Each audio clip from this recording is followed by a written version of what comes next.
الحمد لله والصلاة والسلام على سيدنا محمد وعلى آله وأصحابه أجمعين. الحمد لله والصلاة والسلام على سيدنا محمد وعلى آله وأصحابه أجمعين. أما بعد، فأعوذ بالله من الشيطان الرجيم. بسم الله الرحمن الرحيم. في رجال يحبون أن يتطهروا والله يحب المطهرين.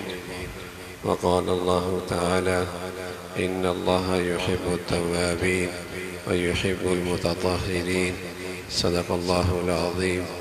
اللهم صل على سيدنا محمد وعلى آل سيدنا محمد وبارك وسلم. اللهم صل على سيدنا محمد النبي الأمي وعلى آله وأصحابه وسلم. اللهم صل على سيدنا محمد النبي الأمي وعلى آله وأصحابه وسلم. میرے معزز مسلمان بزرگوں، عزیز بھائیوں اور امت مسلمہ کی مقدس ماں اور بہنوں، درخت کے لیے، پودے کے لیے، کھیت کے لیے، اس کی آبیاری کے لیے، اس کے لیے پانی ضروری ہے۔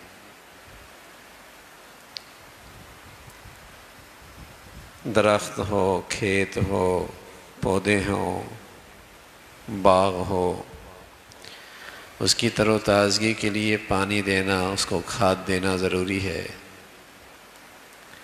مسلمانوں کے دین کے درخت کے لیے بھی اور اس کی تازگی کے لیے بھی ضروری ہے کہ اسے ہمیشہ دین کا ماحول دینا۔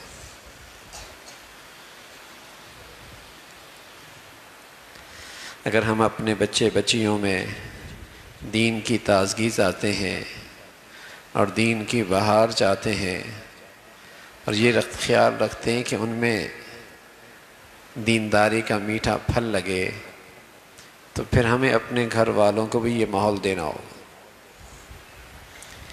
ایسا ماحول اور ایسی دین کی فضا اور ایسی دین کی صحبت اور ایسی دین کی مجالس جس سے ان کے ایمان میں تازگی آئے، یہ ہم سب کی زندگی کی ضرورت ہے۔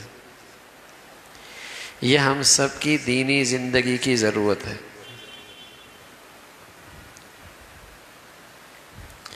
اور جہاں بھی کسی سے مناسبت ہو، وہاں اپنے بچوں کو لے کے جائیں، اپنے گھر کی عورتوں کو لے کے جائیں، اور اس نیت کے ساتھ تشریف لے کے جائیں کہ جو سنیں گے اس پہ عمل کریں،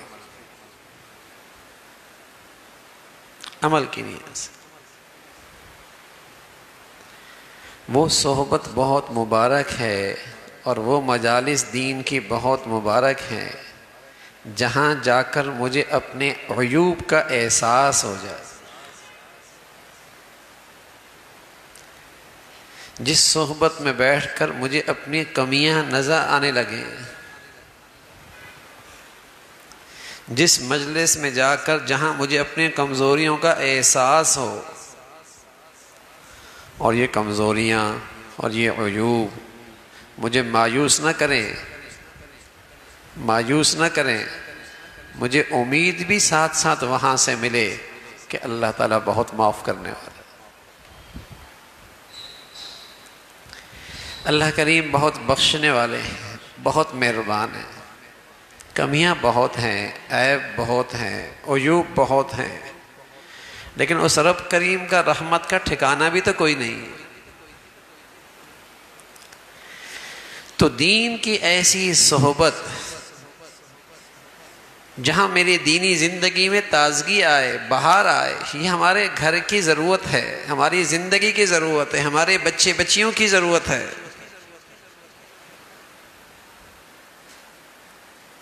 جہاں یہ احساس ہو کہ کمیاں بہت ہیں۔ ایسی نشستوں میں اگرچہ آدمی کامل نہیں بنتا اور اعلیٰ درجے کی بزرگی نہیں آتی، لیکن اتنا ضرور ہوتا ہے کہ اپنی کمزوریوں پر توبہ کی توفیق مل جاتی۔ یہ بھی اس دور میں اللہ کی طرف سے انعام سے کوئی کم انعام نہیں، پورے طور پہ کامل نبی بنے اور اعلیٰ درجے کا پرہیزگار اور متقی نہ بن سکے تو اپنی کمزوریوں پر ندامت مل جائے، یہ بھی بڑی دولت ہے کہ غلط ہو رہا تھا، بہت غلط ہو رہا تھا اور بہت غلط زندگی کا رخ تھا، یہ احساس ہو جائے، ایک دن آئے گا توبہ کی بھی توفیق مل جائے گی۔ جب اس قسم کی صحبت نہیں ملتی تو آدمی بہت غلط کر رہا ہوتا ہے لیکن ٹھیک سمجھ کے کر رہا ہوتا ہے، بہت کچھ غلط کر رہا ہوتا ہے لیکن بہت مطمئن ہوتا ہے اپنی دینداری پر۔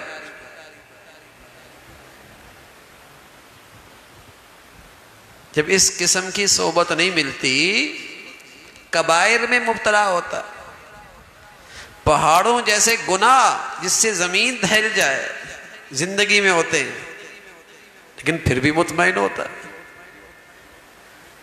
اپنی مسلمانی پر پھر بھی مطمئن ہوتا ہے۔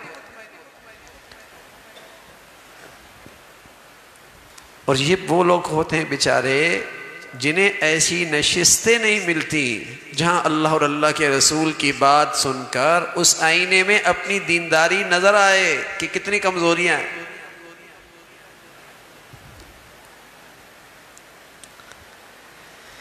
تو میرے عزیزو، ایک تو ہماری گزارش ہے کہ جب بھی تشریف لائیں تو عمل کی نیت سے، اور یہ دعا کیا کریں کہ اللہ تعالیٰ کہنے والے سے وہ کہلوائے جس سے ہم سب کو فائدہ ہو۔ بس اوقات آنے والوں کی برکت سے اللہ سامنے بیٹھنے والے سے وہ کہلا دیتا ہے کہ سامنے والا سمجھتا ہے میرے لیے یہی بات بہت ضروری تھی، میرے گھر کا مسئلہ ہی یہی تھا، میری زندگی کی پریشانی یہی تھی، میرے لیے یہی زندگی کا بڑا مسئلہ تھا۔ اس کی سچی طلب کی برکت سے اللہ تعالیٰ سامنے والے سے وہ بات کہلوا دیتا ہے۔ سچ کہہ رہا ہوں، ابھی جو ہم بات کر رہے ہیں ہم سوچ کے نہیں آئے تھے، ہم یہاں بیٹھے تو سوچنے اس سے پہلے ہم کچھ اور سوچ رہے تھے، لیکن یہاں بیٹھے تو اللہ نے یہ بات کہلوا دی۔ یہ تو ایسا ہوتا ہے کہ ہم کچھ اور مضمون لے کے آتے ہیں، کسی کی برکت سے اللہ کچھ اور کہلوا دیتا ہے۔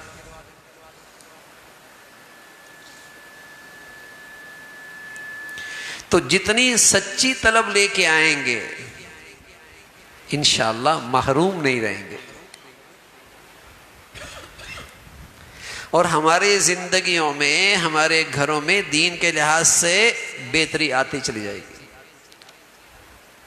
دینی صحت ملتی چلی جائے گی۔ طلب شرط ہے، عمل کا جذبہ شرط ہے۔ اللہ تعالیٰ سے یہ مانگنا بھی چاہیے کہ اللہ آپ ہی نے بلایا ہے، آپ ہی کی توفیق سے آئے ہیں، ایسی بات کہلا دے کہ ہمارے لیے عمل کرنا آسان ہو، پھر ہمت کریں اس پہ عمل کرنے کی، ہمت کریں۔ تو ایسی صحبت حضور علیہ الصلوۃ والسلام سے پوچھا گیا، یا رسول اللہ ہم اپنے کچھ فارغ اوقات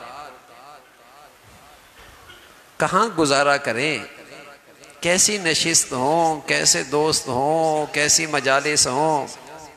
تو حضور علیہ الصلوۃ والسلام فرمان لگے، جہاں تمہیں اللہ یاد آ جائے، جہاں بیٹھنے سے تمہیں آخرت کی فکر پیدا ہو، جس کی صحبت سے تمہیں آخرت کا شوق نصیب ہو جائے،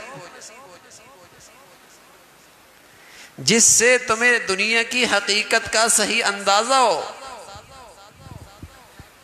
اگر ایسی نشست مل جائے نعمت عظمی ہے، اللہ کی بڑی نعمت ہے۔ تو ہم یہاں جو بیٹھے ہیں دین سیکھنے کے لیے بیٹھے ہیں، ہم یہاں دین سیکھنے کے لیے آئے ہیں اور دین کے پر عمل کرنے کی نیت سے بیٹھے۔ ایک دن اللہ کے نبی صلی اللہ علیہ وسلم اپنے صحابہ سے فرمانے لگے رضی اللہ تعالی عنہ، آپ علیہ الصلوۃ والسلام فرمانے لگے میری مثال تمہارے لیے ایسی ہے جیسے باپ کی حیثیت اولاد کے لیے، جیسے اپنے ایک باپ اپنی اولاد کا خیر خواہ ہوتا ہے اور اسے دین سکھاتا ہے، تو میں بھی تمہیں اپنی اولاد کی طرح سمجھتا ہوں اور تمہیں دین سکھا رہا ہوں۔ اللہ کے نبی فرمانے لگے، اللہ کے نبی تو آج موجود نہیں ہے لیکن نبی کی باتیں تو موجود ہیں نا، نبی کی باتوں سے تو ہم نبی سے دین سیکھ سکتے ہیں۔ فرمایا میں مثل والد کی ہوں، جیسے ایک والد اپنی اولاد کے لیے ہوتا ہے، اور جو خیر خواہی ایک باپ کی اپنی اولاد کے دل میں ہوتی ہے، میرے دل میں تمہاری لیے ایسی خیر خواہی اور ہمدردی ہے۔ اور پھر اللہ کے نبی نے اس موقع پہ ایک نصیحت فرمائی، نصیحت بھی یہ فرمائی کہ جب تم قضاء حاجت کے لیے جاؤ، قضاء حاجت کے لیے جاؤ تو اپنے چہرے کا رخ یا اپنی پشت قبلے کی طرف نہ کرو، اور دائیں ہاتھ استنجے کے لیے استعمال نہ کرو۔ پہلے اللہ کے نبی نے ان سے جو تعلق تھا وہ بتلایا اور پھر انہیں دین سکھایا اور یہ نصیحت فرمائی۔ عام طور پہ یہودی آپ صحابہ پہ طنز کیا کرتے تھے اور مذاق اڑایا کرتے تھے کہ تمہارا نبی کیسا ہے کہ تمہیں پیشاب پخانے کی باتیں بھی بتاتا ہے۔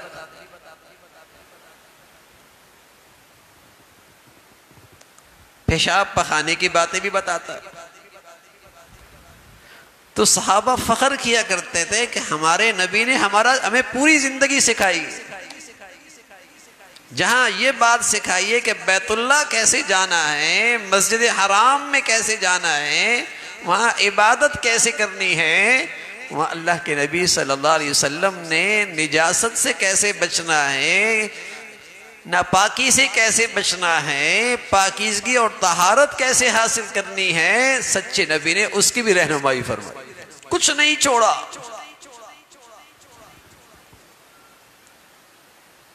ہمارے دین میں طہارت، پاکیزگی صرف ایک حکم نہیں ہے بلکہ دین کا ایک بہت اہم حصہ ہے۔ طہارت، پاکیزگی، دین میں اس کی کیا شان ہے۔ قباء کی بستی تھی، وہاں مسلمان رہتے تھے، تو ان قباء کی بستی کے مسلمانوں کی قرآن نے تعریف کی، فیہ رجال یحبون ان یتطہروا، اس میں کچھ لوگ ہیں یحبون ان یتطہروا، وہ اس بات کو پسند کرتے ہیں کہ وہ پاک صاف رہیں، پاکیزہ رہیں، واللہ یحب المطہرین، اللہ تعالیٰ بھی پاک صاف رہنے والوں سے بڑی محبت کرتے ہیں۔ حضور علیہ الصلوۃ والسلام نے ان کو بلایا، انصار تھے، کیا تمہاری تعریف ہو رہی ہے قرآن میں؟ اللہ تعالیٰ تمہاری شان یوں بیان کر رہے ہیں، کیا کرتے ہو؟ کہا یا رسول اللہ، جب بھی نجاست ہوتی ہے، جب بھی ناپاکی ہوتی ہے، فوراً طہارت حاصل کرتے، جنابت ہو، غسل ضروری ہو جائے، تاخیر نہیں کرتے، جلدی پاکیزگی اور طہارت حاصل کرتے، بے وضو ہو جائے فوراً وضو کر لیتے، آپ علیہ السلام فرمانے لگے اسے کرتے رہو، اس کا اہتمام کرتے رہو۔ طہارت، پاکیزگی، اس کی 3 مختلف صورتیں ہیں۔ ایک صورت تو یہ ہے پاکیزگی اور طہارت کی کہ جس کی وجہ سے غسل کرنا پڑتا ہے یا جس کی وجہ سے وضو کرنا پڑتا ہے، یہ بھی پاکی اور طہارت ہے۔ دوسری صورت یہ کہ جسم پہ یا کپڑوں پہ کوئی نجاست لگ گئی، اسے دور کیا، یہ بھی پاکی اور طہارت ہے۔ تیسری صورت یہ ہے کہ جسم کے بعد حصوں میں گندگی آ جاتی، دانت گندے ہو گئے، بغل میں بال آ گئے، زیر ناف بال آ گئے، انہیں جلدی جلدی صاف کر لیا، یہ بھی پاکیزگی اور طہارت ہے۔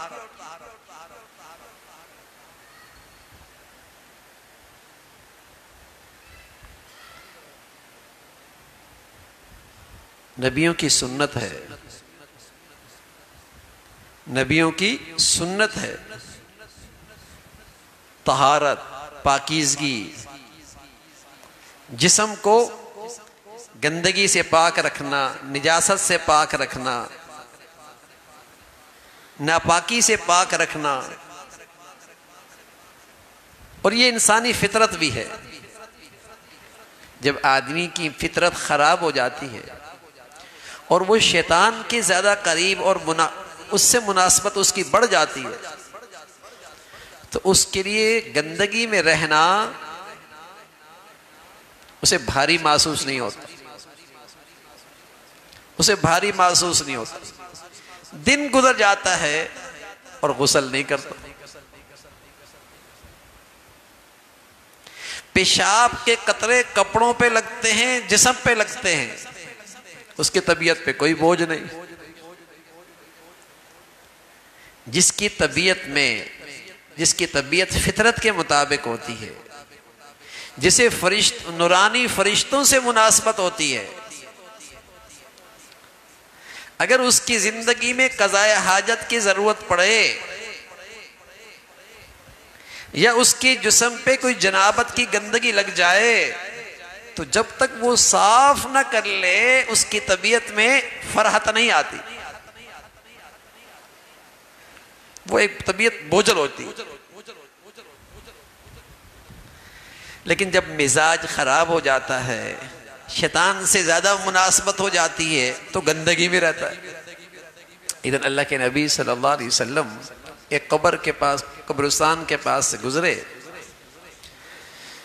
اللہ تعالیٰ نے اپنے حبیب صلی اللہ علیہ وسلم کو مطلع فرما دیا، اطلاع دے دی، امت کی تربیت کی خاطر، نصیحت کی خاطر، امت کو پیغام دینے کی خاطر آپ کو اطلاع دے دی۔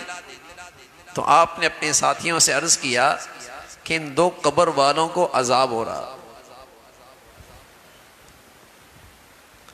اور ساتھ یہ بھی فرمایا کہ یہ عذاب کسی ایسی گناہ کی وجہ سے نہیں ہو رہا کہ جس سے بچنا بہت دشوار ہو، جس سے بچنا بہت مشکل ہو، کوئی ایسا بڑا گناہ نہیں کہ جس سے پرہیزگاری بہت بڑے مجاہدہ مانگتا ہو۔ پھر آپ علیہ السلام نے فرمایا اما احدہما فکان لا یستنزع من البول، ان میں سے ایک تو ایسا ہے جو پیشاب کے قطروں سے نہیں بچا کرتا،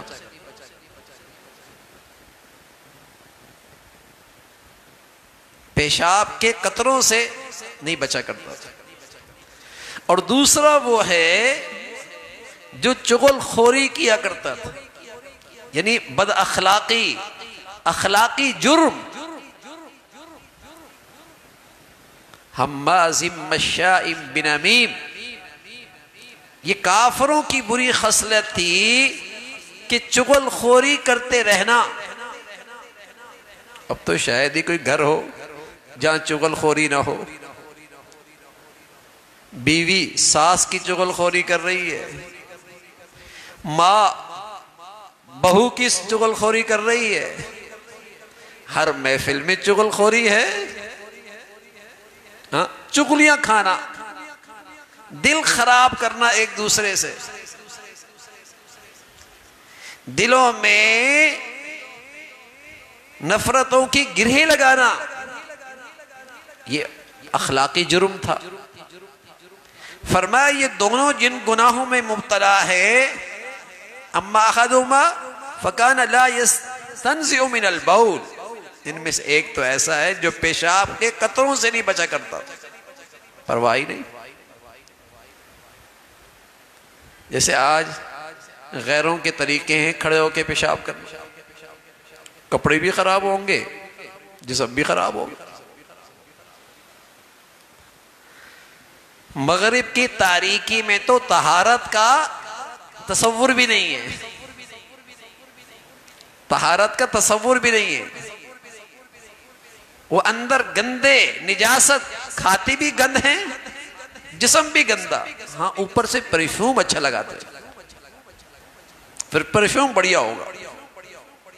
اندر گندگی، نہ ان کے پاس جنابت سے غسل کا طریقہ ہے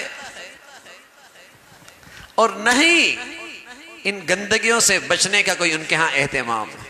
یہ تو اسلام ہے جس میں طہارت کی اتنی اہمیت ہے. بتا الطہور شطر الایمان، طہارت اور پاکیزگی تو ایمان کا ایک بڑا حصہ ہے. حضور علیہ الصلوۃ والسلام فرمایا کرتے تھے لا يحافظ على الوضوء الا المؤمن، وضو کی حفاظت طہارت کا ایک نام ہے، پاکیزگی کا ایک نام ہے، صفائی کا ایک نام ہے وضو. فرمایا اس کی حفاظت تو وہی کرے گا جو ایمان والا ہوگا. جن کے ہاں ایمان نہیں وہ کیا جانے اس طہارت کو. یا اللہ حفاظت فرمائے، پیدا تو مسلمانوں کے ہاں ہوئے لیکن ایمان جاتا رہا. ان کی زندگیوں کے اندر بھی آج طہارت اور وضو نہیں. اور کچھ لوگوں کی زندگیاں ایسی گزرتی ہیں سبحان اللہ، جینا بھی وضو اور طہارت پہ ہوتا ہے، موت بھی وضو اور طہارت پہ ہوتی ہے. ایسے کچھ نصیب بھی ہوتے ہیں.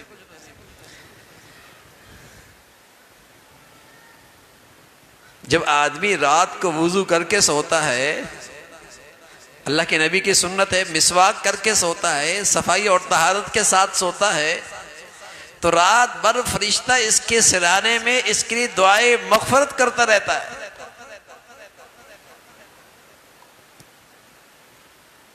رات بھر ہم اپنے گھروں کی حفاظت کے لیے تالا بھی لگاتے ہیں، کنڈی بھی رکھتے ہیں، چوکیدار بھی رکھتے ہیں، گارڈ بھی رکھتے ہیں. اور کچھ ایسے بھی ہیں جو طہارت رکھنے کے ساتھ اللہ کے فرشتوں کو اپنا محافظ بنا لیتے، فرشتے ان کی حفاظت کرتے، شیاطین کو دور رکھتے ہیں.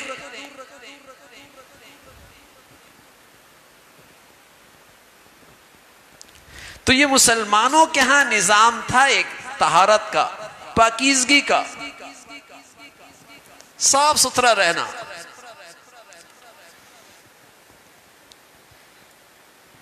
کہ اگر جسم پہ جنابت کی غسل کی ضرورت تو تاخیر نہ کرتا، اور اگر فوراً غسل نہ بھی کیا تو کم از کم جسم کو گندگی سے صاف کر لی.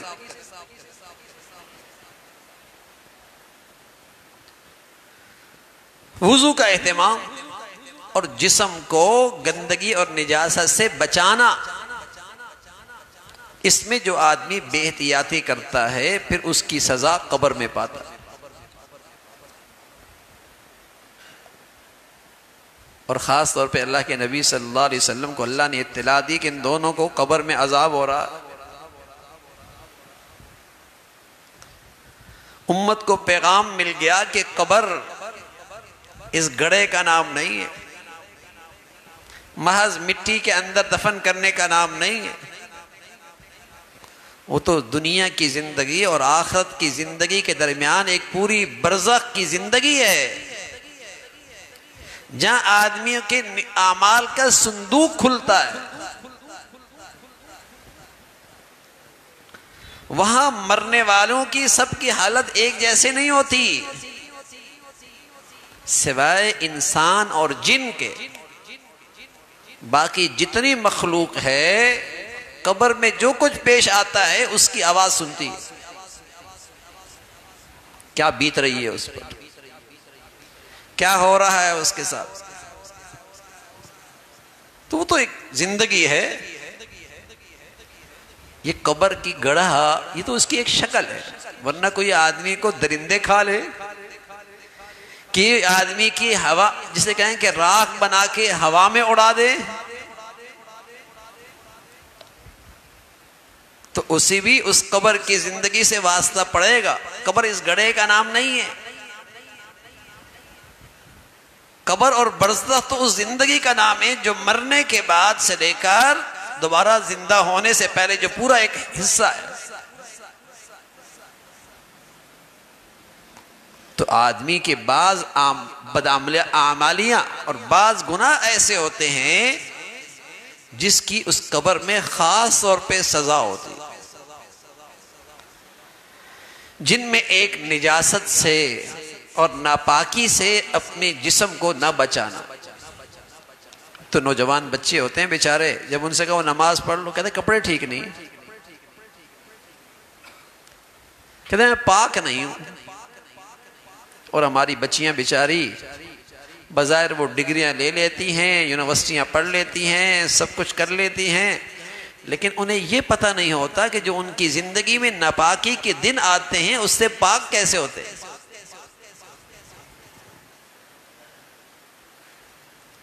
انہیں زندگی کے بنیادی مسائل پاکی ناپاکی کا بھی کوئی نہیں پتہ ہوتا۔ اماں نے وہ درسگاہ دکھائی نہیں، ابا نے اس ماحول میں لایا نہیں، اب وہ بچیاں بڑیاں ہو گئیں، شادیاں ہو گئیں، لیکن انہیں پاکی ناپاکی کا کچھ نہیں پتا۔ ناخون بڑی ہوئی ہیں، اندر کچرا بھرا ہوا ہے، غسل ہو رہا ہے، پانی نہیں جا رہا، ہاتھوں پہ کچھ ایسی چیزیں لگائی ہوتی ہیں کہ جسم تک پانی کوئی نہیں پہنچتا، غسل فرض ہے، پتہ ہی کچھ نہیں۔ ایسی صحبت نہیں ملی، ایسی درسگاہ نہیں ملی جہاں دین کی بنیادی چیز طہارت، اس لیے کہ اسلام کی بہت ساری عبادات ان کی صحیح ادائیگی طہارت پر موقوف ہے۔ اگر طہارت ہی نہیں تو نماز بھی نہیں، روزہ بھی نہیں، حج بھی نہیں۔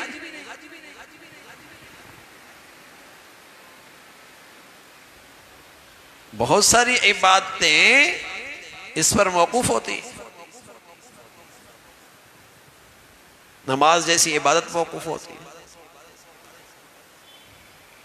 تو اس سے نکلنے کے بعد غسل کیسے کرنا ہے، مخصوص دنوں کے بعد پاکیزگی کیسے حاصل کرنی ہے، ہمارے بچوں کو نہیں پتا ہوتی۔ وہ سمجھتے ہیں بس شاور کے نیچے بیٹھ گئے، اچھی پر جسے کہیں کہ اچھا صابن استعمال کر لیا، بس غسل ہو گیا۔ اسے یہ بنیادی چیز بھی نہیں پتا ہوتی کہ غسل کے بنیادی فرائض کتنے ہیں، زندگی گزر رہی ہوتی۔ یہ تو بچے بچیاں اپنے گھروں میں ماں کی گود میں سیکھا کرتے تھے، گھر کی درسگاہ میں سیکھ جایا کرتے تھے، ایسی بنیادی چیزیں۔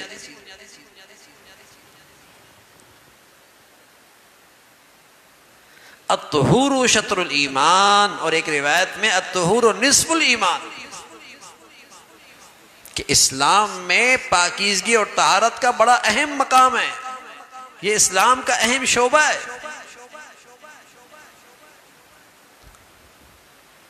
کہ طہارت کی زندگی، پاکیزگی کی زندگی۔ اور مومن کی ایمان کی نشانی ہے وہ ہر وقت طہارت کی حفاظت کرتا ہے، طہارت کا اہتمام کرتا ہے اور پورے طور پہ طہارت کے ساتھ زندگی گزارتا ہے۔ اور ایک روایت میں یہ ہے کہ ہمیشہ باوضو رہنے کی کوشش کرتا ہے۔ یہ ایمان کی نشانی۔ کمزور ایمان کی نشانی کیا ہے؟ یا جو ایمان سے بالکل ہی خالی ہیں، ان کے ہاں طہارت پاکیزگی کا تصور کوئی نہیں۔ وہ کیا جانے جسم کو کیسے پاک کیا جاتا ہے، وہ کیا جانے جنابت سے کیسی پاکی حاصل کی جاتی ہے، زندگی گندگی میں گزرتی۔ ہمیں تو اللہ کا شکر ادا کرنا چاہیے کہ اپنے سچے نبی کے صدقے پاکیزہ کھلایا بھی، پاکیزہ کھلانے کی رہنمائی بھی فرمائی اور پاک صاف رہنے کا نظام بھی دیا۔ ورنہ تو لوگ مینڈکے کھا رہے ہوتے ہیں، پیشاب پی رہے ہوتے ہیں، سانپ کھا رہے ہوتے، پتہ نہیں کیا کچرا کھا رہے ہوتے۔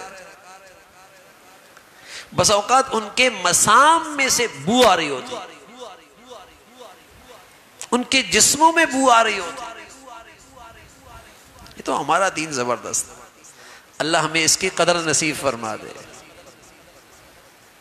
حضرت عائشہ فرمایا کرتے تھی رضی اللہ تعالیٰ عنہ، حضور علیہ الصلوۃ والسلام فرمایا کرتے تھے کہ اللہ تعالیٰ کو مسواک کرنے والا بڑا پسند ہے،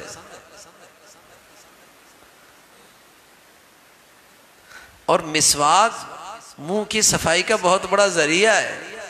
فرمایا حضور علیہ الصلوۃ والسلام رات کو سونے سے وقت، صبح اٹھنے وقت، نماز کے وقت عام طور پہ اس کا اہتمام کیا کرتے تھے، اور پھر اتنے فضائل بتائے۔ حضور علیہ الصلوۃ والسلام نے فرمایا کہ اللہ نے مجھے اس کے اتنے فوائد بتائے کہ مجھے یوں لگا کہیں میری امت کے لیے ہر نماز کے لیے لازمی نہ ہو جائے، اس کے اتنے فوائد ہیں۔ طہارت، پاکیزگی۔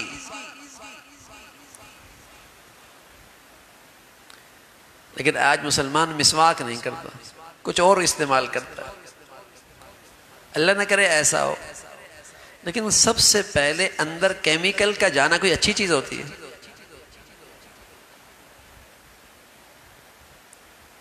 صبح اٹھتی سب سے پہلے کیمیکل استعمال کرتا ہے،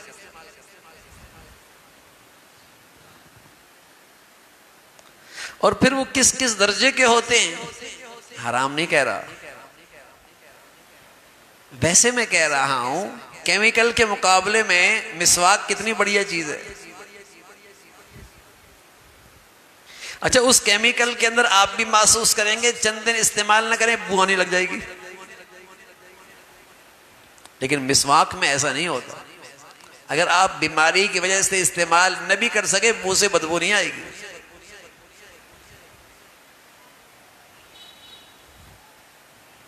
فضائل اس پہ ہیں۔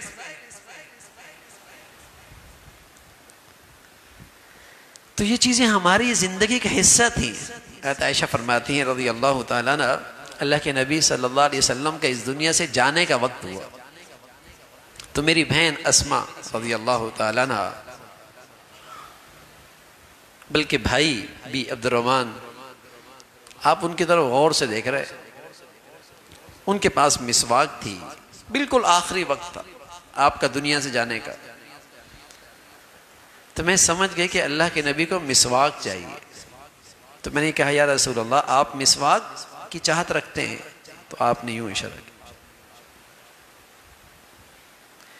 تو میں نے وہ مسواک لی اور چبائی، اور چبا کر حضور علیہ الصلوۃ والسلام کو پیش کی، اور فرمایا کرتی تھی میں خوش نصیب ہوں کہ آپ علیہ الصلوۃ والسلام جب اس دنیا سے تشریف لے گئے تو سب سے آخر میں جو چیز آپ کے منہ میں گئی وہ میرا لعاب تھا، کہ مسواک میں نے چبا کے دی تھی، سب سے آخر میں جو چیز آپ کے منہ میں گئی وہ لعاب تھا، وہ میرا لعاب تھا۔ آپ کی گود میں تھے اللہ کے نبی صلی اللہ علیہ وسلم، ان کا سر آپ کی گود میں تھا، آپ نے مسواک چبا کے دی، یعنی اس وقت بھی آپ صفائی کا اہتمام، مسواک کا اہتمام. ہمارے لیے تو نمونہ ہمارے نبی ہے نا. ہمارے نبی کے طور طریقوں میں جمال بھی ہے، کمال بھی ہے. ہمارے نبی کے طور طریقوں میں جمال بھی ہے، کمال بھی ہے. اس سے بڑھیا طریقہ انسان کے لیے ہو ہی نہیں سکتا، اور اس سے زیادہ خوبصورت اور بڑھیا طریقہ بھی کوئی نہیں ہو سکتا. نبی کے طور طریقوں میں جمال بھی ہے، کمال بھی ہے. انسانیت کے لیے، انسانی زندگی گزارنے کے لیے اس سے بہتر طریقہ ہو ہی نہیں سکتا. اللہ نے یہ جسم دیا ہے. گاڑی کوئی بناتا ہے تو ساتھ بک بھی دیتا ہے نا کیسے استعمال کرنا. اللہ تعالیٰ نے یہ جسم بنایا ہے، مشینری بنائی ہے. نبی کی زندگی کی شکل میں سامنے نمونہ بھی دے دیا کہ اس گاڑی کو چلانا کیسے، تاکہ اس سے تم زیادہ سے زیادہ فائدہ اٹھا سکو، نفع اٹھا سکو. بہت ساری بیماریاں آج ہماری جسمانی بیماریاں اس لیے بن گئی کہ آج ہم نے اس جسم کو اس بک کے مطابق استعمال نہیں کر رہے،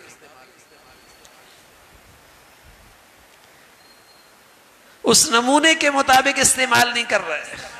اس لیے پیچیدہ سے پیچیدہ بیماریاں ہیں اس جسم میں.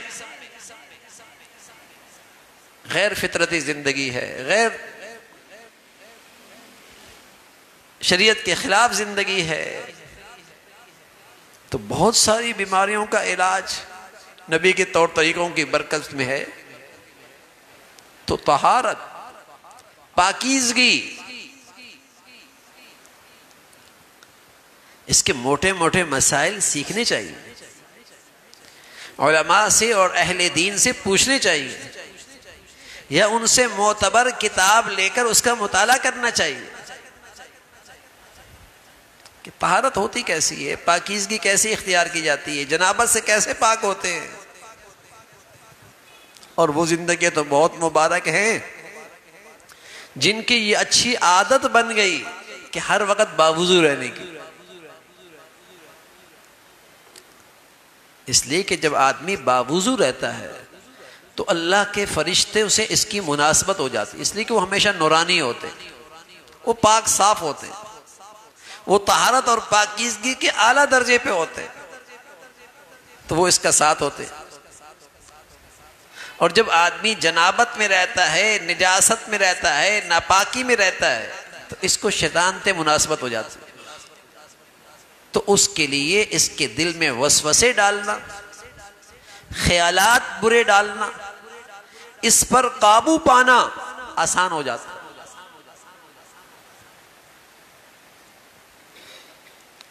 اس پہ قابو پانا آسان ہو جاتا کیونکہ اس کو اس سے مناسبت ہو گئی. تو طہارت کی زندگی، پاکیزہ زندگی. آپ یقین جانیے کوئی آدمی اس عمل کو بھی اہتمام کر لے نا کہ ہر وقت باوضو رہے، تو خود محسوس کرے گا کہ وہ شیطانی اثرات سے کتنا محفوظ ہو گیا. لوگ ہم سے پوچھتے ہیں اثرات ہیں، کوئی وظیفے بتائیں، کوئی وظائف بتائیں. اگر ان کو وظیفہ بتا دینا کہ ایک ٹانگ پہ کھڑے ہو کے آپ اتنا پڑھ لے گا، اور اس کو یہ بولتا ہے کہ ایک ٹانگ پہ کھڑا ہونا، ادھر بھی نہیں ہلنا، ادھر بھی نہیں ہلنا، اور 100 مرتبہ نہیں 101 مرتبہ پڑھنا ہے، اور زیادہ اہتمام کرے. اور اگر اس کو سیدھی بات نبی کی بتا دیا کہ میاں فجر پڑھ لیا کرو، تھوڑی سی تلاوت کر لیا کرو، دن بھر باوضو رہا کرو، شیطانی اثرات سے بچ جاؤ گے، یہ نہیں کرے گا، یہ نہیں کرے گا. باقی سارے وظیفے کر لے گی، مرد بھی کر لے گا، عورت بھی کر لے گی. نبی کے طریقے نہیں اپنائیں گے. یہ کہتے ہیں بس کوئی شارٹ کٹ ہو جائے، کچھ کرنا بھی نہ پڑے اور اثرات سے بھی بچ جائے. پھر ایسے ان کو ملتے بھی خوب ہیں، خوب ملتے ہیں، اور ان کی دکانیں بھی خوب چلتی ہیں، وہ بھی خوش، یہ بھی خوش.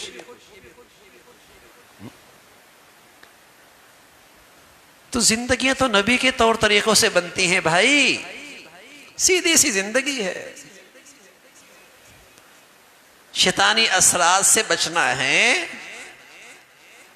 تو نجاست سے بچے، ناپاکی سے بچے، پاکیزہ رہیں،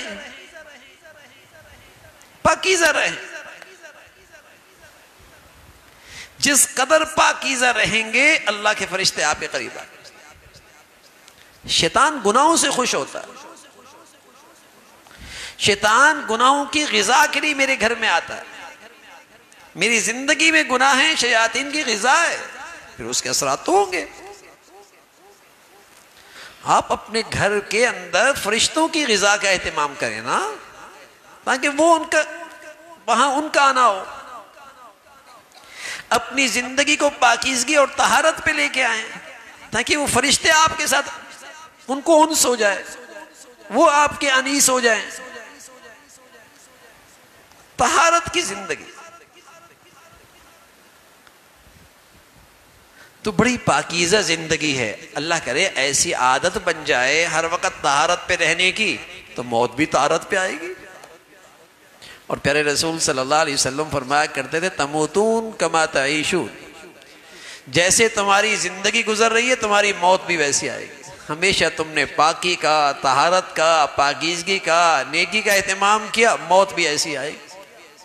وَتُبْعَثُونَ كَمَا تَمُوتُونَ، اور تمہیں جب قبروں میں اٹھایا جائے گا تم ایسی پاک صاف ہوگی، جیسے موت آئی ویسے اٹھائے جاؤ. اور اگر گندگی میں موت آ گئی تو گندگی، زندگی گزری تو گندگی میں موت آئے گی. اللہ حفاظت فرمائے. کیسی عبرتناک موتیں آتی ہیں اور کیسی گندگیوں میں مبتلا ہوتے ہیں اور موت آتی ہے. جیسی زندگی گزاری موت ویسی آئی، اور قبروں میں ایسی شرمندگی اور ذلت کے ساتھ اٹھایا جائے گا، اسی حال میں اٹھایا جائے گا. تو طہارت کی عادت بنائیں، پاکیزہ رہنے. اور بنیادی مسائل، گھر کی بچیاں، گھر کی عورتیں، ان کو بھی پتا ہو ماہواری آتی ہے، حیض آتے ہیں،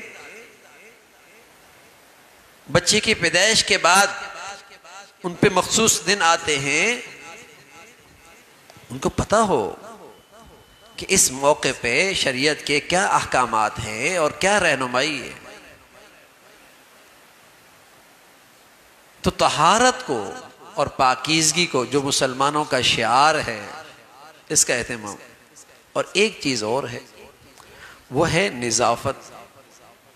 طہارت، پاکیزگی، اور اگلی چیز ہے نظافت، کہ جہاں رہ رہا ہے اس کو بھی صاف ستھرا رکھے. ایسا نہیں گھر کا کچرا گلی میں.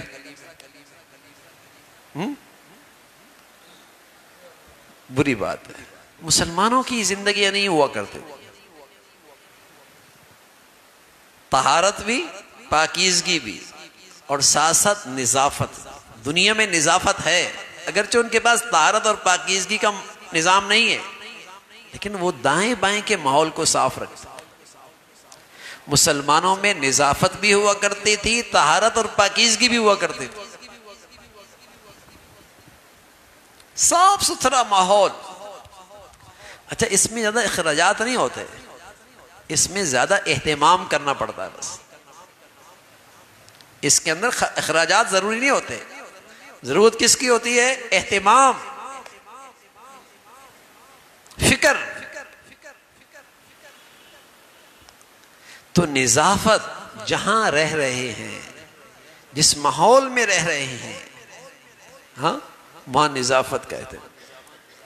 وہ اپنی قوموں کو کم از کم یہ نظافت تو اپنی درسگاہوں میں سکھاتے ہیں، اور ایسا سکھاتے ہیں کہ حیرانگی ہوتی ہے کہ جو دولت مسلمانوں کی تھی آج غیروں نے اس کا اہتمام کیا. اب یقین جانیں، ہم ایک مرتبہ ترکی گئے اور وہاں کسی ساتھی نے کوئی چیز پھینک دی، جیسے عادت ہوتی ہے پھینک دی. تو ایک ساتھی جو بیچارہ ترکی تھا، وہ اس کو زبان تو نہیں آتی تھی، اس نے اس کو پکڑا اور جب اشارے سے جب تک اس نے وہ چیز اٹھا کر کچرے کے ڈبے میں نہ ڈالی چھوڑا نہیں اس. یعنی ان کی طبیعت میں یہ بیٹھ گئی کہ کچرا نہیں کیا جاتا، کچرا یوں نہیں پھینکا جاتا، اپنے ماحولوں کو یوں گندا نہیں کیا جاتا، لیکن اب یہ مزاج بن گیا اور ہم سمجھتے ہیں اس کا ہمارے دین سے کوئی تعلق نہیں۔ ارے ہمارے دین کا بڑا اہم حصہ ہے۔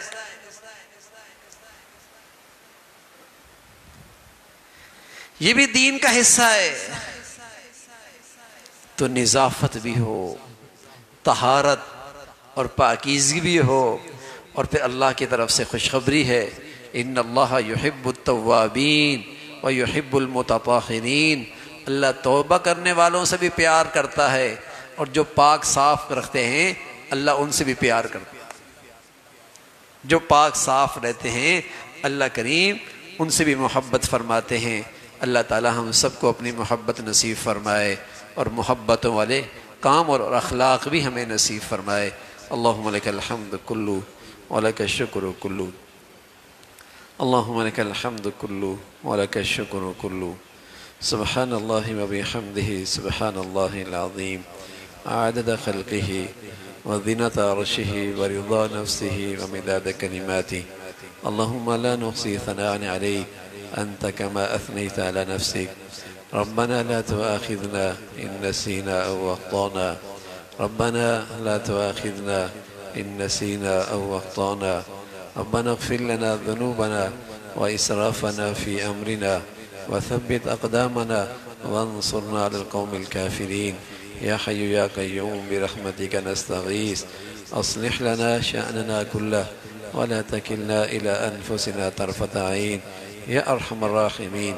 جو کچھ کہا سنا عمل کی توفیق نصیب فرما، ایمان والی، عافیت والی، صحت والی، طہارت والی، پاکیزگی والی اے مولا اپنی پسند کی زندگی نصیب فرما، اپنی پسند کی موت نصیب فرما، ہمیشہ نعمتوں بھری زندگی نصیب فرما، نعمتوں پہ شکر گزاری عطا فرما، آزمائشوں سے اے مولا کریم مصائب سے، پریشانیوں سے محفوظ فرما، ہمیشہ اطمینان کی، راحت کی، سکون کی، عزت کی، عافیت کی زندگی نصیب فرما۔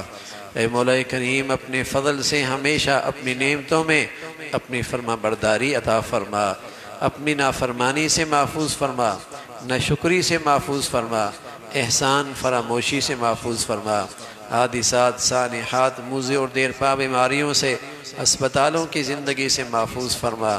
یا ارحم الراحمین ہر آنے والا دن ایمان عافیت کے لحاظ سے بڑھیا نصیب فرما، ہر آنے والا دن ایمان صحت کے لحاظ سے بڑھیا نصیب فرما۔